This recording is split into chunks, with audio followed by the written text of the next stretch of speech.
Hi, I'm Katerina. You're watching Dante's Boxing Nation.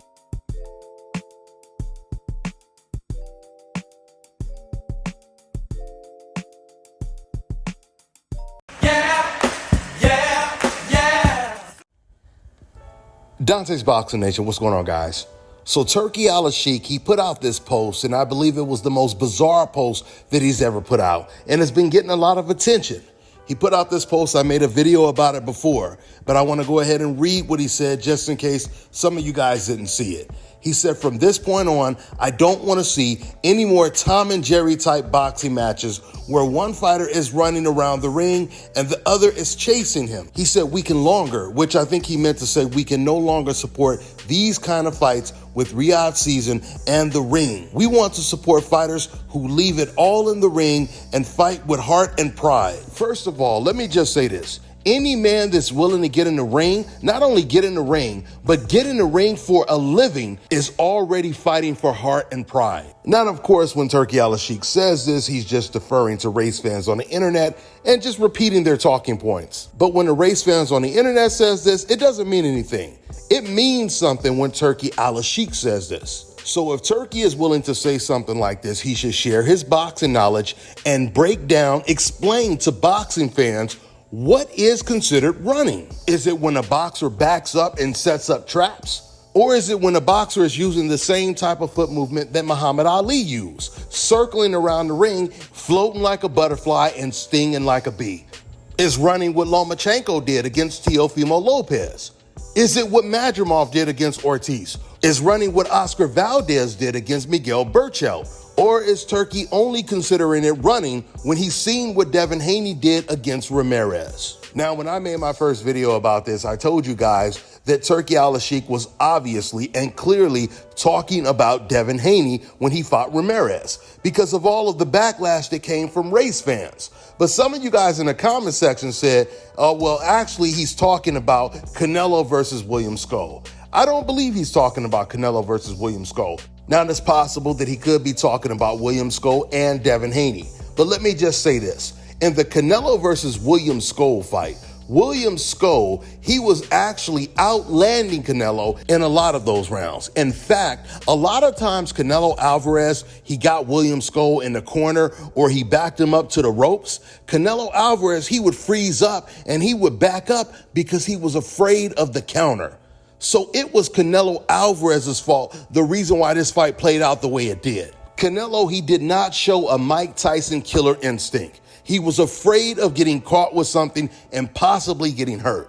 People always talk about how good Canelo Alvarez's chin is, but it doesn't matter how good your chin is in the sport of boxing if you get caught with the perfect punch that you don't see, that you don't brace yourself for. And Canelo, he understands that. That's why he played it safe. Not only does he not have the heart of a Mike Tyson, but he doesn't have the heart of a Gervonta Tank Davis. Gervonta, he was in the exact same situation when he fought Frank Martin. He was fighting against a guy who was using a lot of foot movement, moving all around the ring. But what did Gervonta do? Gervonta completely cut the ring off. He trapped him in the corner and beat him up and knocked him out. Canelo Alvarez, he did the opposite. When he got him in the corner, Canelo Alvarez, he backed up because he was afraid of the counter. Matter of fact, let me go ahead and present to you guys Exhibit A. Watch this right here. If you notice, Canelo Alvarez, he's cutting off the ring. And he has William Scoll where he wants to have him. His back is against the ropes. But soon as Canelo has his back against the ropes, look what he does. He finally got Scoll to stand still with his back against the ropes, but Canelo is reluctant to throw a punch. There it is right there, because Canelo is worried about the counter. So instead of pushing forward, Canelo, he retreats, he backs up. Canelo, he did that the entire night, because a lot of times when he did go in for the attack, William Scoll was actually beating him to the punch. Almost every single time Canelo Alvarez threw punches, William Scoll, he would throw punches with Canelo. And like I told you guys, a lot of times he was outlanding Canelo Alvarez, landing more punches than Canelo in the round. So some people believe that when Turki, when he put up that bizarre post saying that he doesn't want any Tom and Jerry shit in the sport of boxing, Some of you guys believe he was talking about Terrence Crawford and he was trying to put pressure on Terrence Crawford to fight the way that Canelo needs him to fight in order for Canelo to have a chance to win this fight. Well, let me go ahead and say this. For those of you guys who don't know, Turki Al-Sheikh, he's already come out publicly. He's already said that Terrence Crawford is his favorite fighter. He made this Crawford versus Canelo Alvarez fight not for Canelo. He made this fight for Terrence Crawford. Not only that, but Terrence Crawford has never ran in the ring. Crawford can do it all. He can fight on the front foot. He can fight on the back foot. He can back you up. He can outbox you. He is extremely versatile, and that's what it takes to become the best fighter in the world.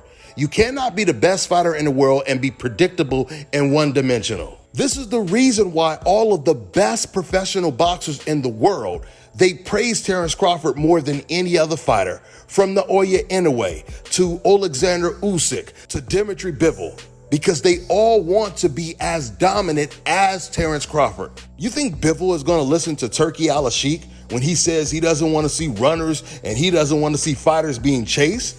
Bivol not trying to hear that. Bivol is not going to get knocked out for Turki Al-Sheikh or anybody. You think Madrimov is going to listen to what Turki said? Imagine if Ortiz had to fight against Murder Zaliev. I can guarantee you Ortiz would turn into a boxer, meaning he would move around the ring and try to set up traps. Just think about what Turki said. Turki said he doesn't want to see boxers get chased. Well, the whole purpose of moving in the ring is to set up traps. Get your opponent to chase you and run into something. You know, Terrence Crawford, he recently broke this whole situation down. And he made every single thing that Turki Al-Sheikh said sound foolish. In this clip where he completely shut down a decaf, which stands for dumb casual ass fan. He said he's going to run. see, that's why he don't know much about boxing.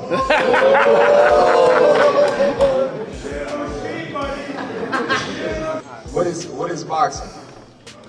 Where you at? Where you at? Come here. Where you at? Let me see. Let me see. Yeah, that's it. What is it? So you guys fighting? No, that's not fighting. Fighting ain't even in the definition of boxing. What is boxing? Hit and not get hit. It's a sign. Okay, so tell me this. No, I'm gonna support my little brother. Of course you are. Okay, so what's easier? Me standing in front of you, going blow for blow, or me hitting you and making sure that you can't hit me? What's harder? Well, moving, hit and run. Huh?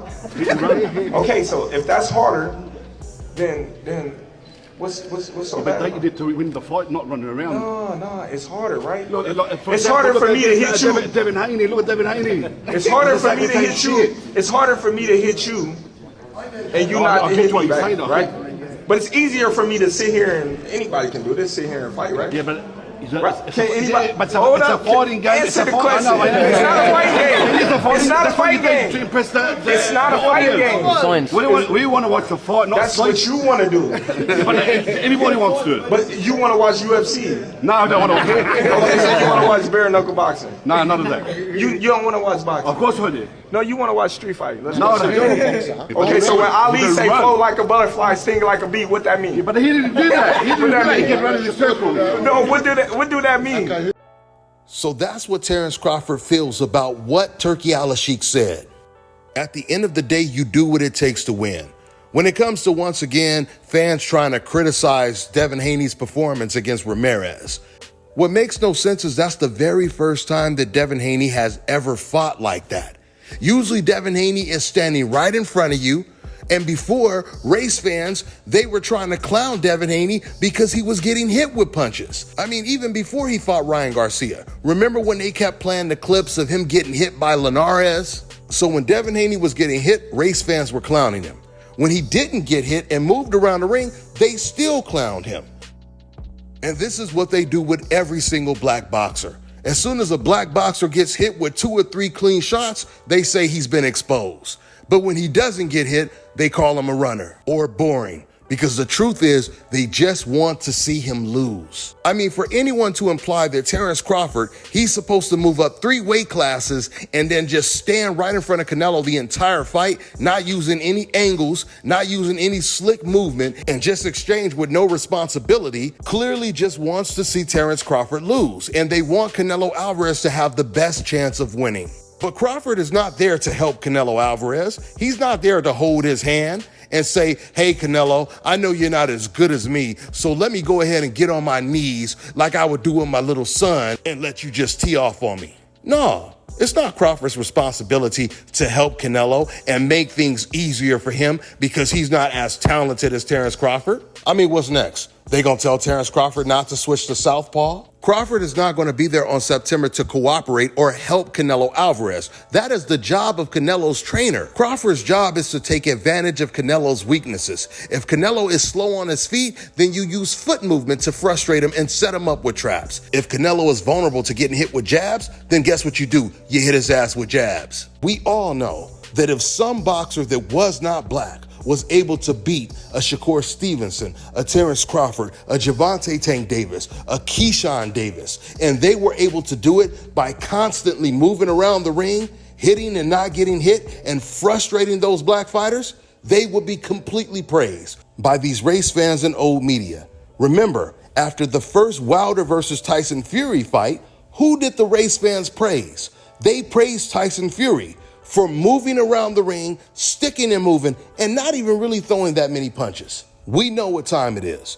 They would never expect one of their favorite fighters to move up 2 or 3 weight classes, fight a power puncher, and not move around the ring. Just stand in front of him and give that guy his best chance of winning. With that being said, I'm gonna wrap this video up. That's all I got for now, guys. I'm on to the next one.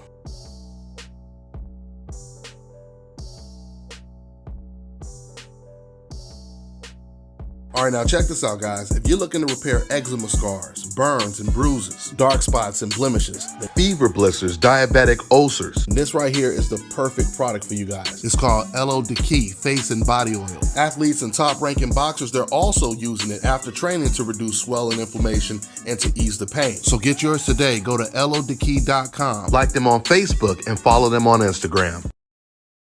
Let me tell you guys about Issa Israel Law Firm. It is a full-service legal practice based in Denver, Colorado, an emerging hub for combat sports and high-altitude training. If you're a fighter inside or outside of the ring and you need a law firm you can trust to fight for you, visit thefighterfirm.com or email help@iilawfirm.com. Legal representation is usually limited to plaintiffs or defendants in Colorado, but iFirm can help anyone in the world with trademarking their business name, logos, and U.S. immigration issues. This brother has been my attorney for a while and helped guide me through all kinds of business and civil issues, so make sure you guys go to thefighterfirm.com.